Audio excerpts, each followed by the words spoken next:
Magandang buhay mga kaputin. For today's video, itutuloy na namin ni client ang kanyang full sleeve tattoo. Geometric mandala pala ang design ng tattoo ng ating client. So nag-usap kami ni client na pwede nang ituloy ang pagtattoo sa kanya kasi magaling na rin una kong mga tinattoo sa kanya. Siyempre, kailangan natin ahitin yan to make sure na walang sabit ang ating karayom. Nasa bandang siko na pala tayo dyan. Napakatibay ng ating client. Kasi lahat ng part na masakit, dadaanan natin yan.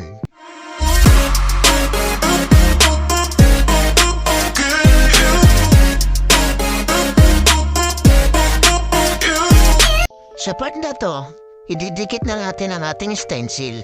Siyempre, kailangan pantay yan at mailapat ng maayos. Nakadalawang ulit nga ako si stencil na yan kasi mahirap ang part na yan. Pero sa mga idol kong tattoo artist, basic lang yan. Okay naman ang naging resulta. Sa pangalawang stencil namin, pumantay naman siya. At ito yun.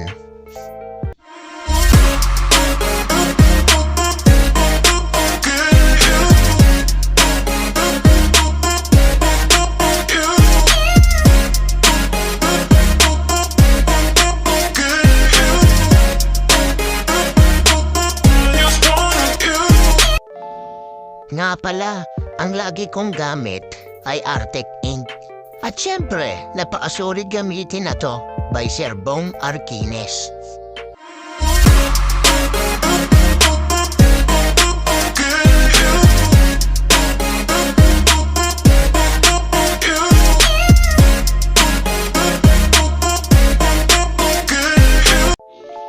Sa part na yan, talagang nararamdaman niya na ang sakit.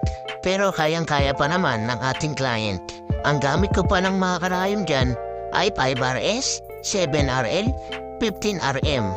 At nagpasuyo na din pala ako sa anak ng ating client na videohan ang ating ginagawa.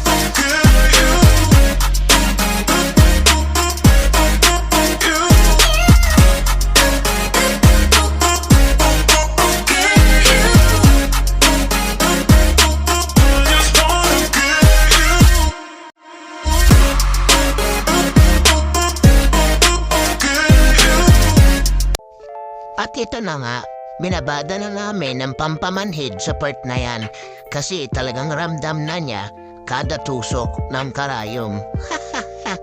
Numbing cream pala ang tawag sa pampamanhid na yan. Nabili ito sa mga tattoo shop at sa mga online shop. Then after 1 hour, tinanggal na namin ang nakabalot na pampamanhid at panibagong stencil design ang ilalagay sa part na yan. At apaka-effective nga ng numbing cream na yon dahil wala siyang naramdaman kada tusok ng karayom. At ito pala ang kabuoang gawa ko.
Pa-share na lang mga idol and papalo na din. Maraming salamat!